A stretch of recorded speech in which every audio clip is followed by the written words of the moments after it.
Good morning and welcome to our live talk program. This is Lloyd Grubb here, your host on Revive Reform Radio, doing our live talk program covering natural health on your Wednesday morning Rise and Shine.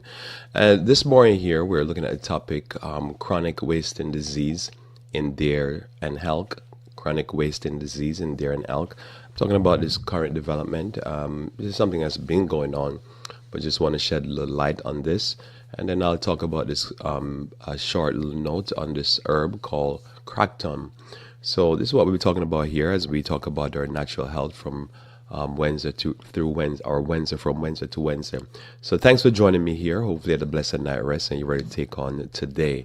Let us begin with a prayer. We thank you, Lord, again for your love, the blessings that you continue to give to us, and the insights you give us how best to live and to maintain a good health. May you bless us, dear Lord, as we look at these things. We pray for Christ's sake. Amen. So again, we're looking at this important topic of the chronic wasting disease. But before I go into my main topic, or what I want to talk about with you here this morning, I want to share this thing about a herb that the FDA is moving into ban, and I guess they want to work with the DEA to ban this herb. And I've never used it before, but I've read about it in the past, and I know some people use the herb for getting off opiates and also for pain. So I'm going to tell you a little bit about it here, and just something in the news that is more current event issue that's happening in the health world.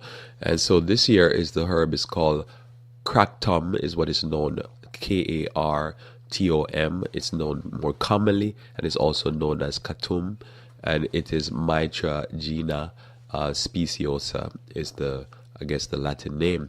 It's a tropical evergreen tree in the coffee family, native to South Asia in the Indochina and Malaysia area, botanical region.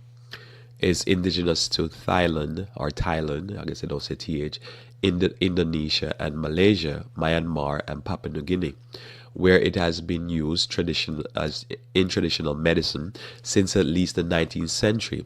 Cractum has some opiate and stimulant-like properties. As of 2013, no clinical trials have been done to understand cractum's health effect, and it had no approved medical use. Some people take it for managing chronic pain, for treating opioid withdrawal symptoms, or more recently for recreational purposes. Onset of effects typically begins within 5 to 10 minutes and lasts 2 to 5 hours. Common minor side effects may include nausea, vomiting, constipation. More severe side effects may include seizure, addiction, psychosis.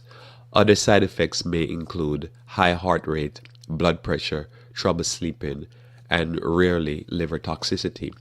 When used to stop, withdrawal may occur. With respiratory depression, decreased breathing is a major risk with all opiates.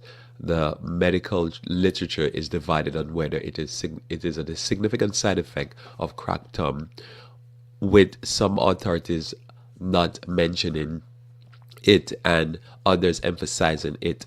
Deaths have occurred when cractum was present mixed with other substances.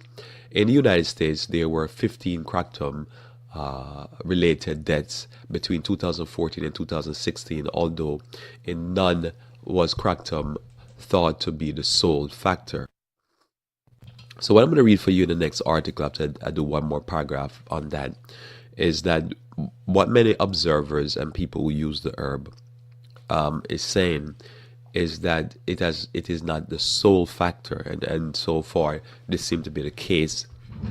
As I say, I'm not promoting it or not promoting it. It's just something important for you to know, because when people have chronic pain, they try to find all kind of solutions that might not have the dangerous side effects that others may have. So here, cractum has been involved in deaths, but it is also mixed when it's used with other drugs. So it is not clear if it is it on its own that is causing these deaths, or if it is because of the combination with other drugs. Also, some people believe that it enhances other drugs or substances effect. And so this could be what is causing the deaths, the enhancement of the other substances. As of 2015, there were a growing international concern about a possible threat to public health from kratom use. In some jurisdictions, its sales and importation have been restricted, and a number of public health authorities have raised alerts.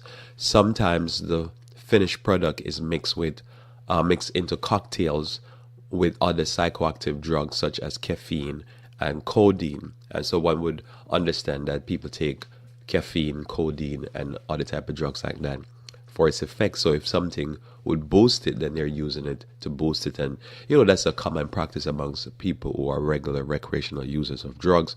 They're always looking for a bigger hit. So if something you can mix, it's like alcohol. You mix alcohol, you create a cocktail, and the cocktail become more powerful than the individual substances or liquids that makes up the cocktail. So I think it's a similar light. Now here I'm going to share with you an article from USA Today, and it is entitled FDA Chief Warns About Kratom to Treat Opiate Addiction Will Seek More Regulatory Power. So citing 36 deaths, the Food and Drug Administration chief will warn consumers today not to use the herbal supplement kratom. Kratom, I think is the proper way, to ease opioid withdrawal, and announce plans to step its regulatory oversight to combat the opiate epidemic.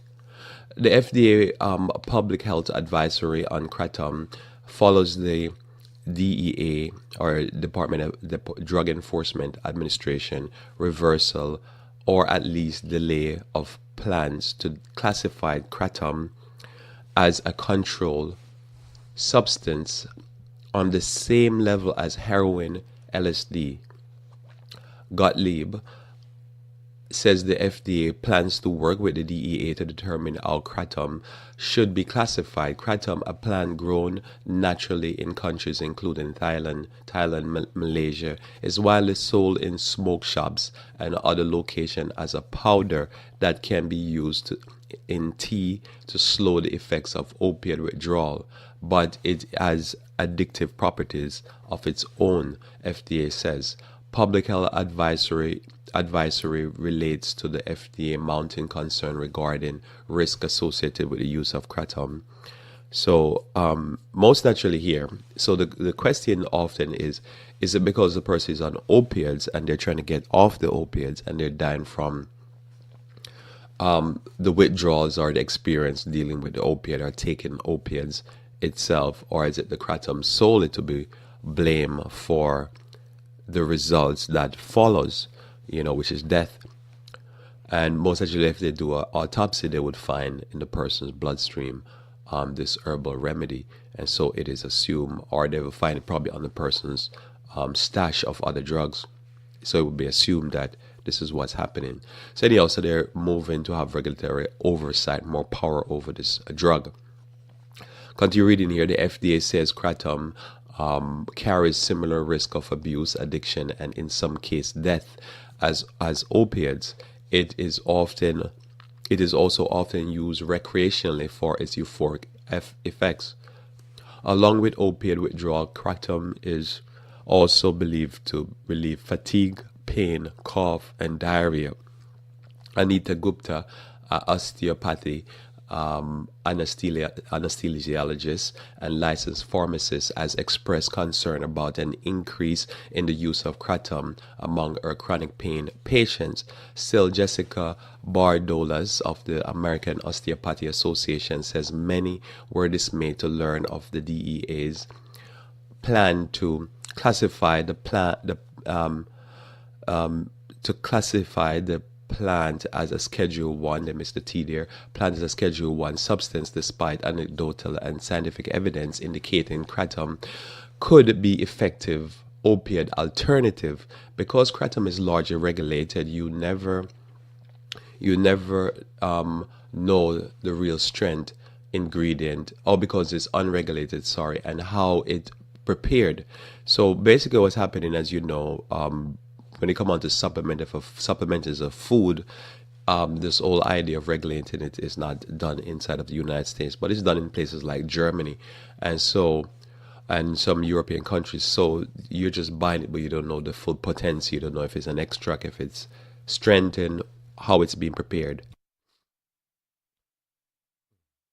How it's being prepared. So because of this, they want to be able to put some FDA regulatory oversight over this product. So I want to share that with you this morning here as something that I've not used, and that I know because of chronic pain, people are always looking for options that are not as dangerous as opiate, but are powerful enough to deal with the chronic pain that they're facing. Also, there's always people looking for something new and legal to use as recreational drugs. And this is something that the FDA is moving in. So is what the FDA doing good or bad? I'm not sure. There's always question because many of the people from the FDA also used to work for various different drug companies. And so it could be believed that probably they're just killing the competition because, as you know, the new guy that they want to put as head over the drug czar, he used to work for, I think, Pfizer or one of those big companies. So most actually, if you get somebody in there that is supposed to be dealing with the opiate and drug addictions, and he himself used to work for the drug companies, he's probably going to be more, friendly towards solutions that keep lining the pocket of these major drug pushers or these major drug manufacturers. That's, I guess, the best way to say it. So this is what's happening there. So that's always an ongoing dilemma because the question is, as you know, in America and in the world over, many people have an idea that if it's a plant, it must be good. And anything that is made or is a plant is great, but they fail to realize that coca and poppy and marijuana and all these various different things are plants. And as plants, they have an addictive psychoactive properties, and the psychoactive properties are not well established of how to use them long term without damaging the brain. So the best way to do it is to feed the brain things that are going to make the brain not only heal itself but function best. So just wanted to put that out there as a note for you to see how sometimes these things work. But we'll be hearing more about that as the FDA move in and they move in to control this substance or this plant. Now, I'm going to talk now about my main topic I want to talk about this morning here with you, which is chronic wasting disease, CWD, in deer and elk, or deers and elks. And this here, I'm going to be reading this little short article or short piece of this article just to kind of bring you up to date on what's going on. It's not a health article, but it's just something in here I want to point out to you to kind of move along with my topic. So this is again from USA Today, and it's a story about a Missouri girl, 14, thought she was shooting a deer when she pulled the trigger.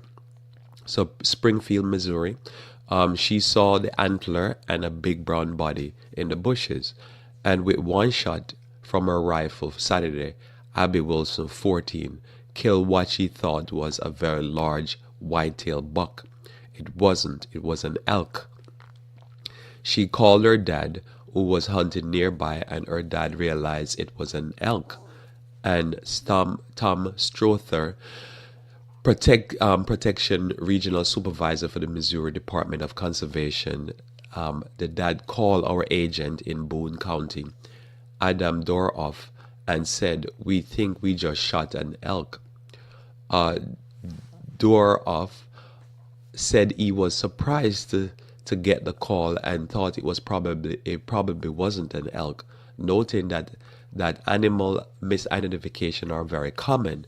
The dad sent me a photo to my phone, and it was very clear that yes, that's an elk, Doroff said. You don't expect to see something like that. I've learned to never say never. Missouri has no hunting season for elk, though MDC is growing a herd in southeast Missouri after reintroducing elk to their native habitat at Peck Ranch Conservation Area in 2011.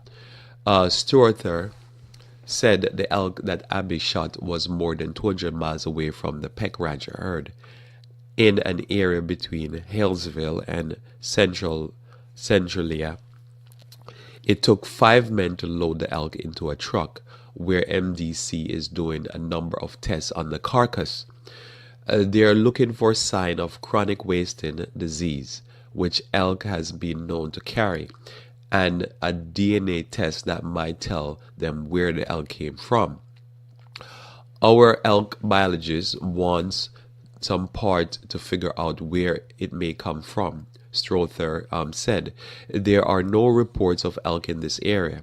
It was kind of a surprise to us. There was no evidence of any air tag or collar on this one."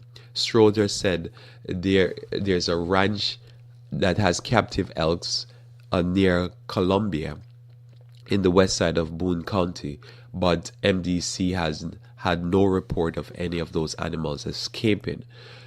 So that's what's happening there. And then I'll just read the last paragraph of this article. The elk carcass is being held in a cooler, and the meat might be donated to needy family if it passes the CWD, which is a chronic wasting disease test. Strother said it's possible the elk antler might be used as an educational display to help hunters know the difference between a white-tailed deer and an elk. So if you had seen this article online, you would obviously note that most of the discussion was going on about why this young girl was hunting and not able to identify what she was shooting, because all she saw was a brown body and some antlers, and she thought it was a deer, and she fired away. Also, you might note, as the article stated, that it would have been a surprise because elk are not in that area per se. And so if she shot an elk, she probably would have never seen one before, other than probably on television or something of that sort. So she would not know what she was shooting. So anyhow, that's not our discussion here about hunting and shooting. That's good for them. What I want to talk to you here this morning about is about chronic wasting disease. And this is something that I've covered before. And it is something that is important for one to understand what is chronic wasting disease and how it affects the food population. Now, it's important to note that the healthiest meats that a person would partake of are animals that are not grown in pens and in cages and in captivity, but they are animals that are normally classified as free range. So most people think the more free the animal to move around is, the healthier it's going to be the meat. And that's logical. Same thing with human beings. A person that spends a lot of times on their couch watching television, and a person that spends a lot of time outdoors working and physical exercise and recreation is going to be physically more healthy, even if they're on the same diet. So that's obvious. So most actually, I'm not saying that it is not healthier when you have an animal that can run around and prance around and enjoy himself outdoor and get some fresh air in comparison to the animal that's locked in a building. But normally the idea is that if you have something that is free, it should be healthier. And I've said it here before, so I wanted to reemphasize this point that deers and other animals like that have been proven to have what they call mad deer disease, and also this thing which is chronic wasting disease, which to me is the same thing. And you'll see why in a second as I share some of this information with you. So this is about chronic wasting disease. CWD is a transmittable spongiform encephalopathy, which is TSE, of mule deer, white-tailed deer, elk, moose, and reindeer. So that means this could be in Santa's herd. As of 2016, CWD had only been found in members of the deer family, first recognized as a clinical wasting syndrome in 1967 in mule deer in the wildlife and research facilities in northern Colorado, USA. It was identified as TSE in 1978 and has spread for free-ranging and captive population in 23 states, U.S. states, and 2 Canadian provinces. CWD is identified by chronic weight loss leading to death. No relation is known between CWD and and any other TSE of animals or people. Although reports in the popular press have been made of humans being affected by CWD, a study at the Centers of Disease Control and Prevention suggests more epidemiological and laboratory studies are needed to monitor the possibility of such transmission. So there's been reports, but the CDC is saying basically that they need more time to study this thing out. So most essentially, if I'm talking to you here, you know that in my mind, I've come to a conclusion years ago that you don't need no more time for them to study it out. What you need to do while they're studying this disease out and to see if it's eating these dead carcasses is transmitting the disease to people, you could just go ahead and stop eating it. That's my suggestion here.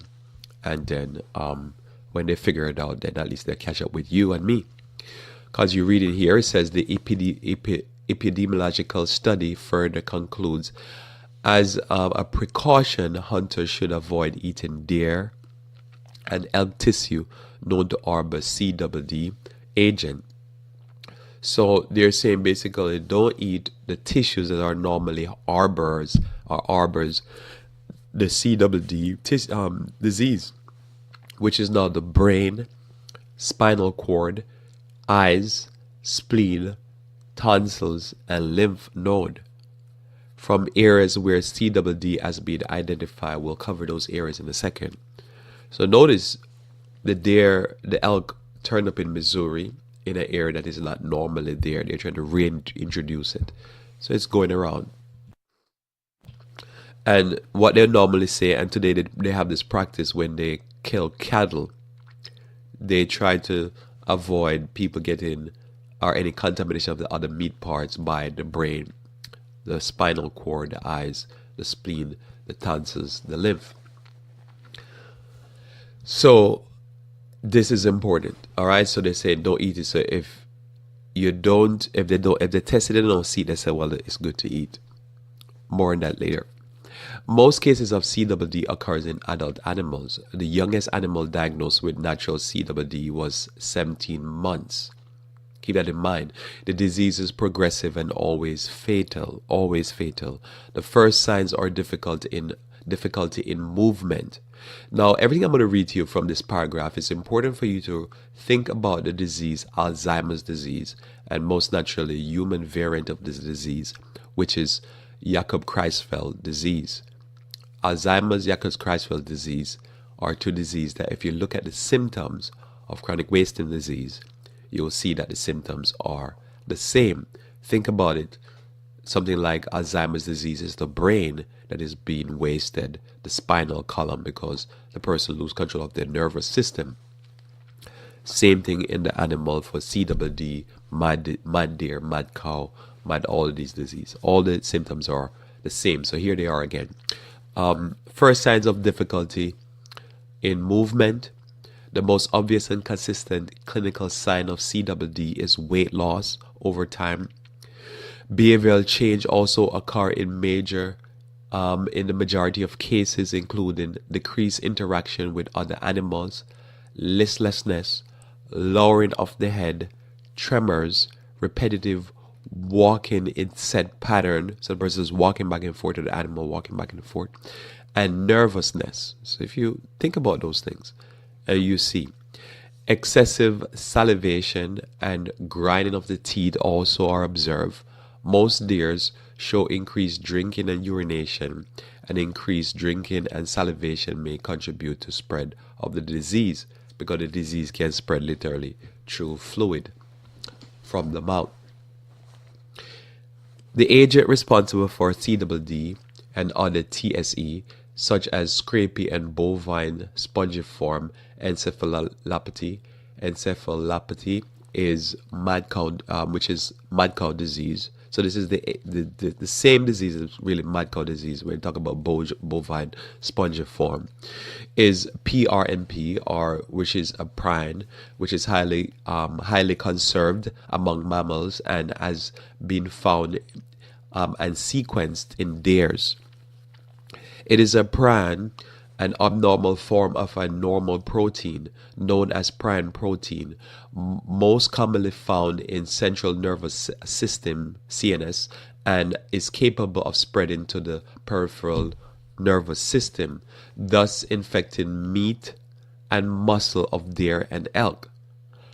So I don't want you to miss that. The prion or prion that you normally hear about that is in the brain is a misfolded protein that normally destroys the brain and make the brain look like Swiss cheese when it's done with it.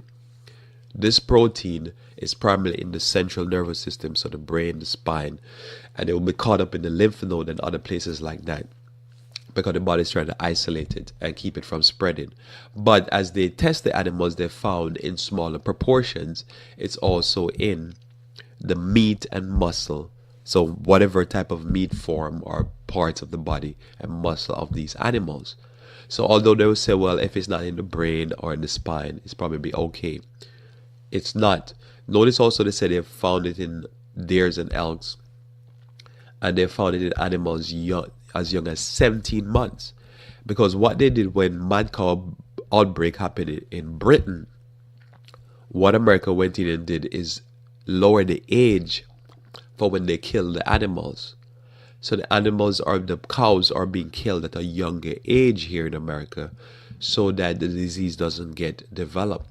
So think about it, a person is 50 that start developing Alzheimer's disease. The disease might not take its full course until the person is 65, 70. It doesn't mean that at 50, if you kill the person or the person died in an autopsy, they wouldn't find beginning stages. It's just you wouldn't find as much damage. So it's important to note that says the animals even at 17 months already has the disease. A little bit over a year, bam, they have the disease already. So what they did, they lowered the age so the disease is not rampant or not doing such massive damage that is observable from the outside. But if you cut the carcass and you inspect the brain and you inspect the various other muscle tissues, you'll find the beginning stages. That's important because it's the same. The way they hide it and say, oh, America doesn't have a problem with mad cow is by killing the animals younger. But you see the results in the people. And you say, well, I'm seeing a similar result in the people. So what's going on there?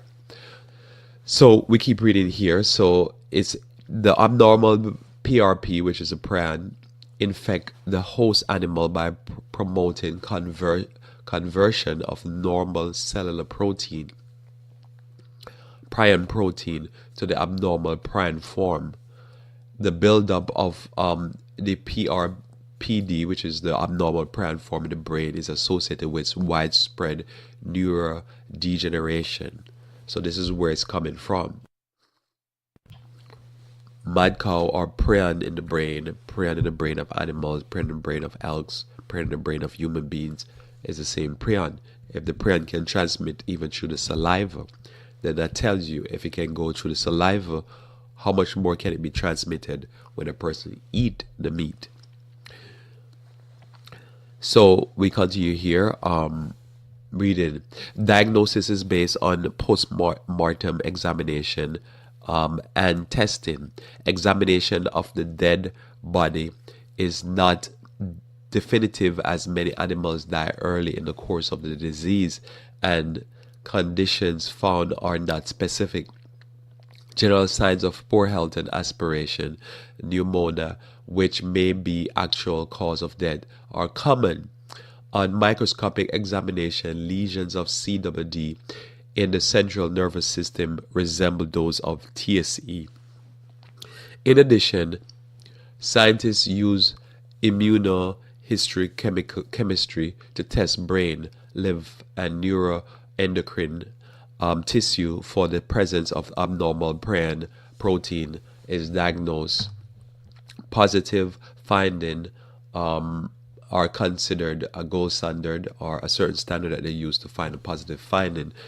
The origin and mode of transmission of the prion cause CWD is unknown, but recent research indicate that prions can be excreted by deer and elk and are transmitted by eating grass grown in contaminated soil. Animals born in captivity and those born in the wild have been affected with the disease. Based on epidemiology, transmission of CWD, which is chronic wasting condition, is thought to be a lateral from animal to animal. Maternal transmission may occur, although it appears to be relatively unimportant in maintaining epidemic. An infected deer saliva is able to spread the CWD prion. Exposure between animals is associated with shared food and water source contaminated with CWD prion sheds by diseased deer.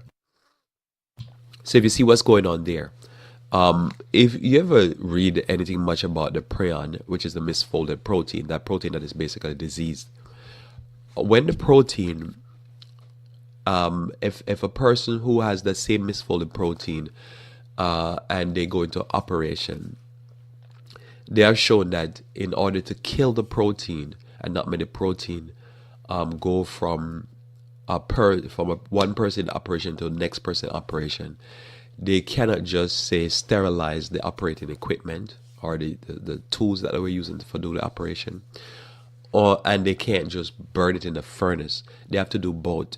They have to take the equipment, sterilize it, so wash it, sterilize it down, then take it and dry it in an oven to kill the prion. That's how powerful the prion is. So people would say, well, if I take my meat and say this deer or this elk or this cow has the mixed folded prion, and I take the meat and I put it in my oven and I bake it at 350 degrees, this piece of beef or elk, wouldn't that get rid of the prion? Well, they have shown that it doesn't work because the prion, I think, dies somewhere above 600 degrees. Nobody bake their food like that. The other important factor is that muscle meat, beef, elk, deer, if it's overcooked, it becomes very dry and very string-like, very hard to eat. So all the time people eat, especially like beef, rare. They want to eat it where the blood is still there, still kind of alive, so to speak. It's a dead carcass, but it still has some life or some, moisture in it. But by doing that so internally, not on the external where they burn it and singe it, but on the internal, the animal itself or the carcass has the prion that is definitely, if how many 100 degrees is not going to damage it, just singeing it and eating it rare or raw almost, it's not going to really get rid of it. Because remember, this prion is so contagious that the deer or the elk will drink in a water source and another deer elk comes behind drinking that same water source and catch the disease. That's powerful. That's just like hepatitis C or some of these diseases where standing water can preserve the disease for a while before it's transmitted to another animal. So it's important to know. So if somebody say, well, okay, it can't be caught from the animals to us. Well, remember, they're mammals, we're mammals. This is how we can catch our diseases. It's easier. So just keep that in mind. And so the food source can be a major form of exposing the animals and to disease. The disease was first identified in 1967 and is in closed herds of captive mule deer in contiguous portions of northeastern Colorado. In 1980, the disease was determined to be a TSE. It was first identified in wild elks and mules in 1981 in Colorado and Wyoming, and farm elk in 1997. So just think about the areas in the Midwest area, the areas that are, you would think, would be less industrialized, and what's going on there. In May 2001, CWD was also found in free-range deer in southwestern corner of Nebraska, adjacent to Colorado and Wyoming, and later in additional areas in West Nebraska, the limited area of northern Colorado, southern Wyoming, and western Nebraska, in which free-range deer, moose, and or elk positive for CWD have been found in is referred to as the endemic area. So this is the main area that you find this type of deer that is wasting away. The area in 2006 has expanded to 6 states, including parts of eastern Utah, southwestern South Dakota, northeastern Kansas. Also, areas not contiguous to the endemic area, areas in central Utah and central Nebraska, as have been found. The limits of the affected area are not well defined, since the disease is at a low incidence and the amount of sampling may not be adequate to detect it. In 2002, CWD was detected in wild deers in south central Wisconsin, northern Illinois, and in an isolated area in southern New Mexico. In 2005, it was found in wild white-tailed deers in New York and in Hampshire County, West Virginia. So think about it. So the endemic area is in the Midwest, but yet even in New York State, you're finding this CWD. In 2008, the first confirmed case of CWD in Michigan was discovered in an infected deer on an enclosed deer breeding facility. It is also found in Canadian provinces of Alberta and Saskatchewan.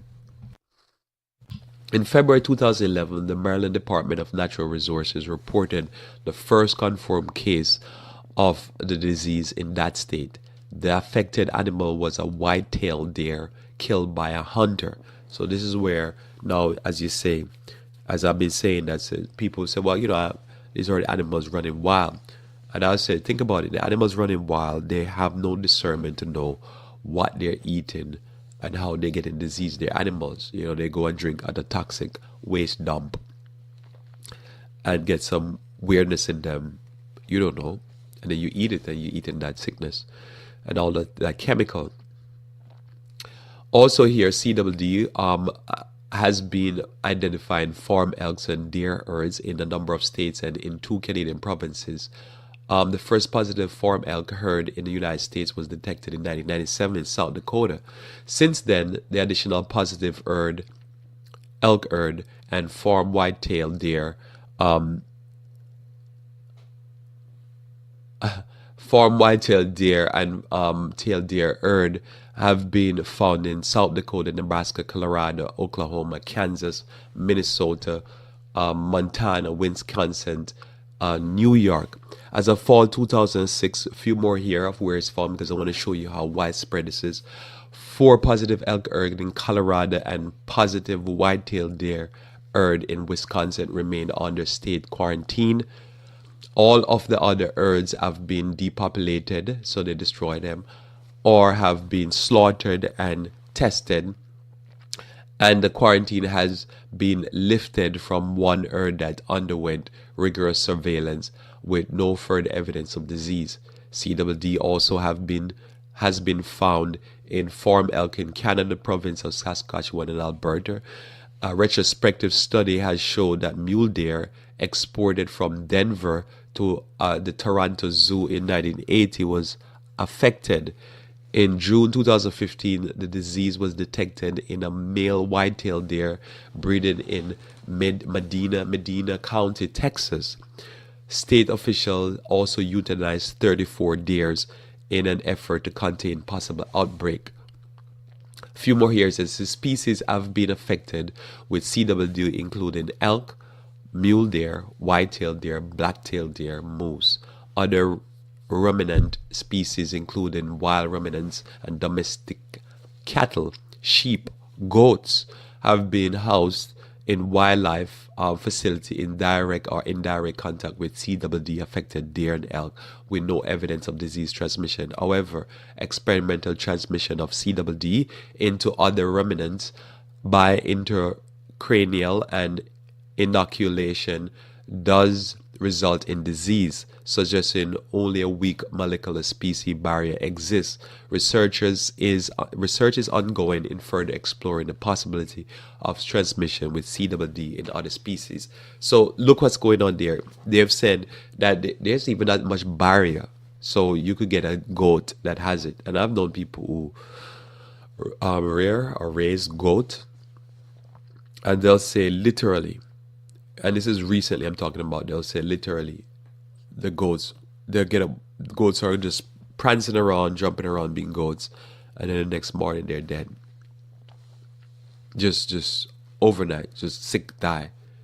I remember those goats are being raised to sales, for the sales to people, special people, or probably from the Caribbean or the Middle East, just dead, just like that. So imagine if that day when they killed them, the day before they died, they decide to slaughter them and sell them. The person is eating a deer that the next day they would have been dead. And this is why when you look at what chronic wasting disease is, and you look at what people are, you look at a lot of people around and you say, well, are they having chronic wasting disease? Because you can see the symptoms in the people. On location, again, one last thing on location. By April 2016, CWD, chronic wasting disease, has been found in captive animals in South Korea. The disease arrived there with live elks that were imported for farming in the late 1990s. So we're talking about something that is all over the place. In Norway and other places, I just cut and then I move on. So remember, this disease is a disease similar in the family of bovine spongiform, BSE, which is what we will call mad cow disease, mad deer disease, all the mad diseases that make people mad. The common known as mad cow disease is a transmittable spongiform encephalopathy or fatal neurodegenerative disease in cattle that may be passed to humans who have eaten infected flesh. So it's well established that human beings who eat the infected flesh of these cattle will come down with the similar neurodegenerative disease here. So it's possible you may be the cattle. So the BSE causes spongiform degeneration of the brain and spinal cord. BSE has long incubation period of 2.5 to 5 years, usually affecting adult cattle at a peak age onset of 4 to 5 years. BSE is caused by misfolded protein prion. So pause here again. So remember I mentioned, and I'll say it again just for your thinking, and you could do your own research into this. What they did, they tried to kill the cattle younger. Because remember, from the time the animal comes down with disease or catch the disease to the time the disease is fully incubated and ready to go, and you can see the clear signs, it's 2.5 years to 5 years. Normally, it's more in the range of 4 to 5 years. So if you kill a cattle at 3 or 4 years old, you're more likely to kill a healthy cattle. That means if you take a video camera, you go on to where they're slaughtering the cattle, and the cattle is 3 or 4 years old, it's going to be great because the animal is going to go in looking healthy. Give it another year, and the animals will look like a person that has, has the similar the same type of disease, a chronic wasting disease. The person's wasting away, losing their brain and their spinal column basically functions. Important to note. In the United Kingdom, more than 180,000 cattle were affected and 4.4 million slaughtered during the eradication program. In France, the country worst affected overall, over 300,000 cases were identified. Although most were not recorded at the time, the disease may be most frequently transmitted to humans by eating food contaminated with brain, spinal cord, digestive tract of infected carcasses. However, the infectious agent, although most highly concentrated in nervous tissue, can be found in virtually all tissue throughout the body, including blood. So keep that in mind, because when this broke years back, the primary thing they say, they're going to stop processing the brain and the spinal cord or the spinal column, that thing that stretched the back of the cow. Well, what happened there? Notice it says here, it is all over the cow, because one thing is flowing around the cow and around you and me that goes into our brain primarily is blood. Our body uses up, depends on the source you're reading, anywhere from 20 something to 30 something percent or more. Some people believe 30 to 40 of the blood that flows in the body and the nutrients. So if the blood is infected with this protein, the whole tissue, the whole body is going to be infected. So a person might say, well, I eat cows that are normally, less than 4 years old. Sure, it's just like, yeah, great. But the problem is all the tissue, even if you're not eating tissue. Then, as you know, in processing the animal, how do you protect the rest of the body from being infected, as I say, because the blood flows through the whole body? It might not be as concentrated in the sirloin steak part of the body of the cow, but it is in it, and that's the point. And you eat that burger, you're eating your pain and suffering, and that's what's important to note. The animals are diseased.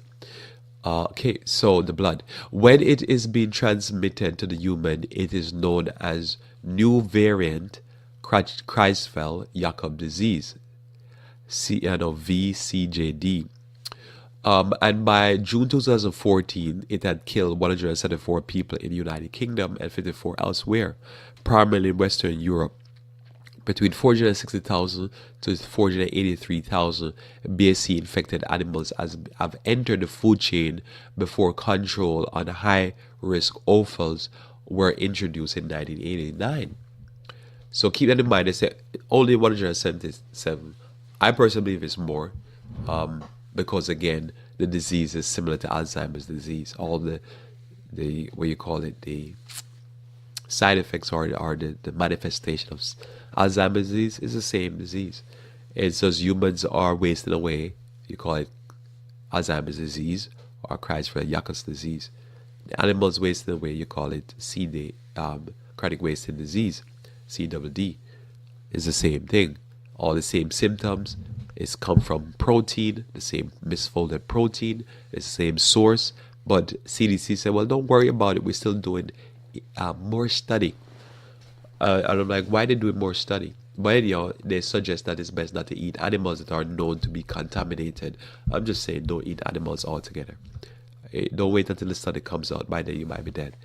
A British and Irish inquiry in BSc concluded that the epizootic was caused by cattle, which are normally herbivores, being fed the remains of other cattle in the form of meat and bone meal, a protein supplement in concentrated feed. Since dairy calves are generally fed concentrated feed after they are weaned, they usually develop the disease more often than beef. Now keep that in mind, because they're saying they pump more of this protein into the dairy calves, and so they end up normally developing the disease faster. Remember, when you're drinking milk, you're drinking liquid meat. It is basically liquid meat. That's the only way for me to describe it. And it's basically you drink it because of the protein. That's the main idea of drinking liquid meat. You're drinking it because you're drinking some liquid, protein. There's some blood in there. There's some other things from the calf in there, or the cow in there. So when you're drinking this, that's what you're consuming, and that's the reality of the matter. You gotta be clear on what you're consuming. But these animals develop the mad cow faster, and you're just taking it. The going, a mother will eat a certain food, and the result will be seen within hours when the child drinks the milk of the mother. Anyhow, the cause of BSE may be from the contamination of the MBM from the sheep with scrapie, and that were processed in the same slaughterhouse. The epidemic was probably accelerated by the recycling of infected bovine tissue prior to the recognition of BSE. The origin of the disease, it remains unknown. The infectious agent is distinctive to the high temperature at which it remains viable over 600 Celsius. So 600 Celsius, you remember I said that earlier, that the prion can withstand 600 Celsius. It can go into an oven, you burn it 600 degrees and it's still alive. Up to 600 degrees, I should say. So you think about it. When we bake, we normally bake at 350. Normally, that's when you use your oven. If you want to broil something, probably 400, 450, and that's high. And yet this thing can withstand 600 degrees Celsius. A contributing factor, and 1112 degrees Fahrenheit. So I should put those two numbers there. 600 Celsius, 1102 degrees Fahrenheit is still alive.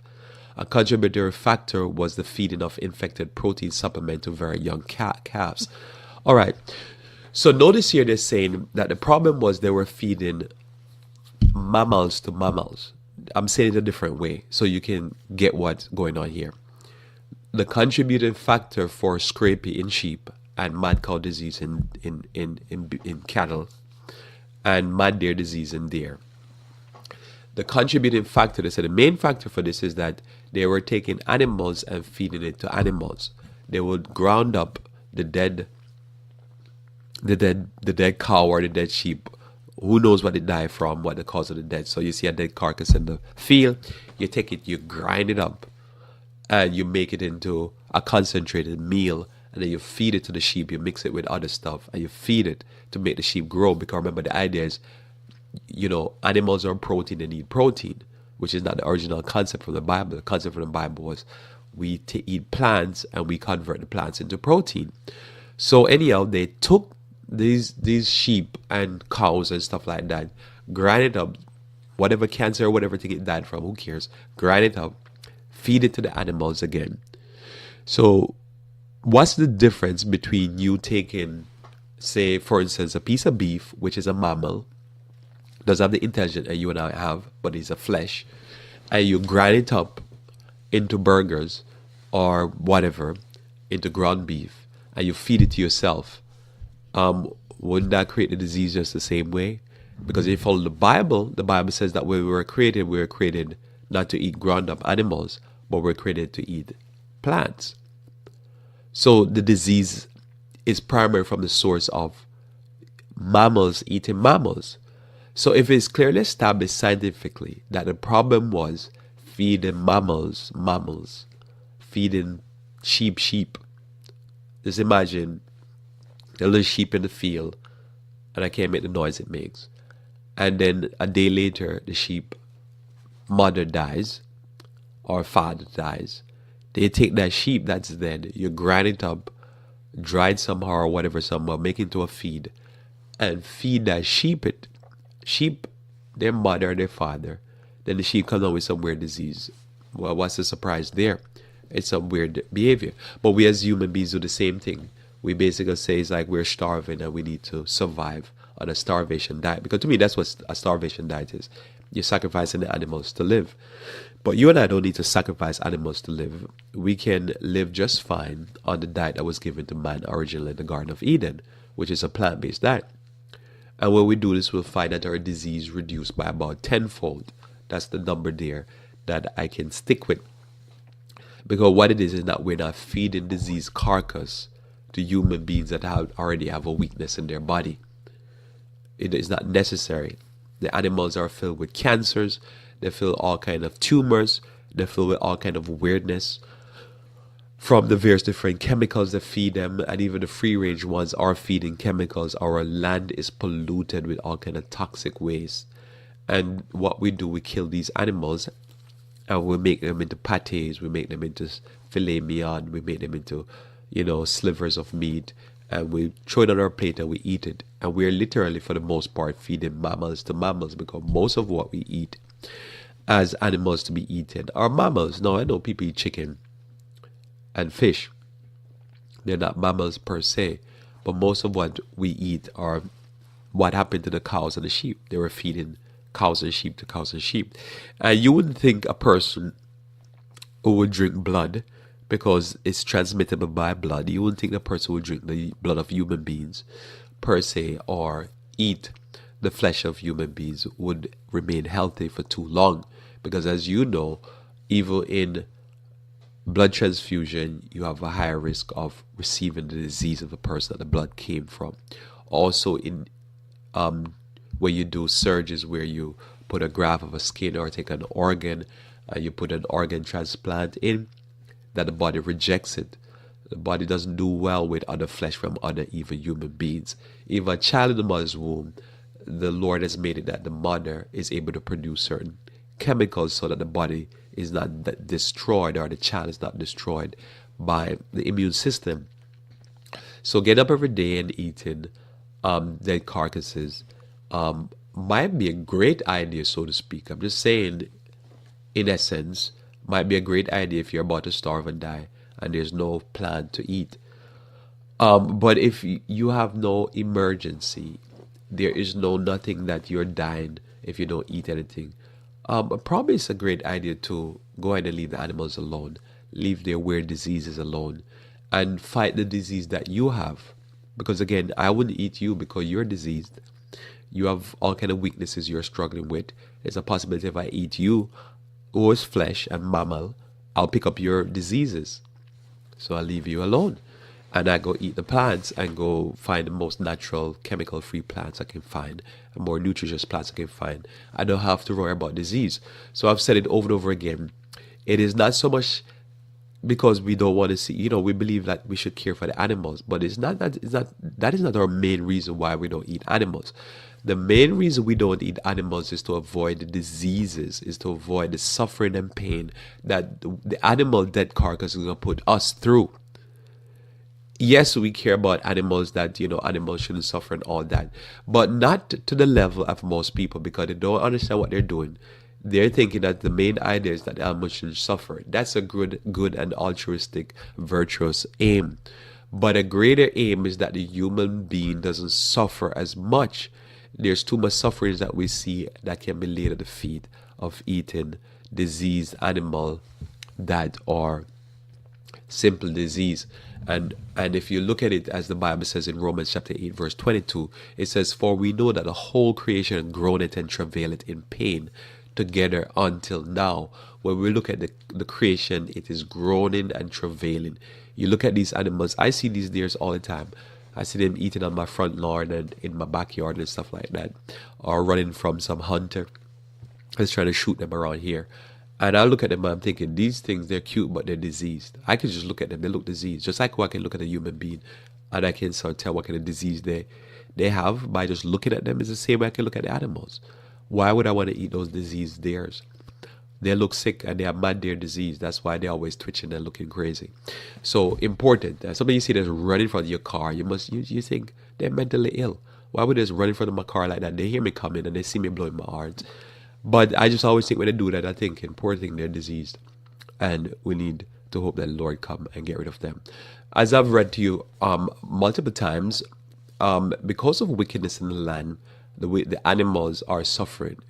I believe all of these things are something that human being did, because they say they don't know the reason why the CWD, the chronic wasting disease, was created, why prion get misshapen. I believe it's a wickedness that somebody did along the way, experimenting with some of these animals and created this disease, or things that we do to the nature that poisons it. So for that reason, I always read Hosea chapter 4 verse 3 that says, "Therefore shall the land mourn, and everyone that dwelleth therein shall languish, and the beasts of the field with the fowls of the heaven, yea, the fishes of the sea shall be taken away." So we see this constant dying off of animals. We see they have to keep culling the birds. We see how much dying off of various different fishes, because the animals are diseased, because we are sinners and we have damaged the nature, damaged these animals, and then we turn around and eat these diseased animals. We notice again the word languish mean it's a long-term sickness, it's a long-term suffering. These animals suffer for years before they die, and then die these weird diseases like these chronic wasting diseases, mad cow disease, mad deer disease, crepey, all kind of weird stuff. And it's important for us not to suffer these diseases. It's better to stop eating the meat, go on a plant-based diet, start taking natural remedies or herbs, start exercising, drinking water, get proper sleep, and give your body immune system an opportunity to fix your body so that you don't die from languishing disease and you can live a healthy life. This is my encouragement for you here. You try this and you'll see that it works. You'll be healthier for it, and you'll be thankful that you reduce your aging and your pains and aches by eating a very healthy plant-based diet, as healthy as you can get it. Let's pray. We thank you, Lord, again for the blessings of this day. We thank you for your word. We thank you, dear Lord, for giving us the mind and the willingness not only to learn, but also to make the right choices, that we do not suffer as our brethren, our people, the people that live amongst us who suffer because they insist, dear Lord, in eating these disease carcasses. May you bless us, dear Lord, and thank you for the wisdom that you give us, that we can observe, dear Father, these strange developments in our country and in the world. May you bless us, dear Lord, and give us the self-control by thy Spirit to abstain from these fleshly food. This is our prayer in Jesus' name. Amen. So thanks again for being with me here on Revive Reform Radio. Looking forward to talking to you tomorrow morning, where we should talk about current events. Until then, I pray that you may continue to walk with the King.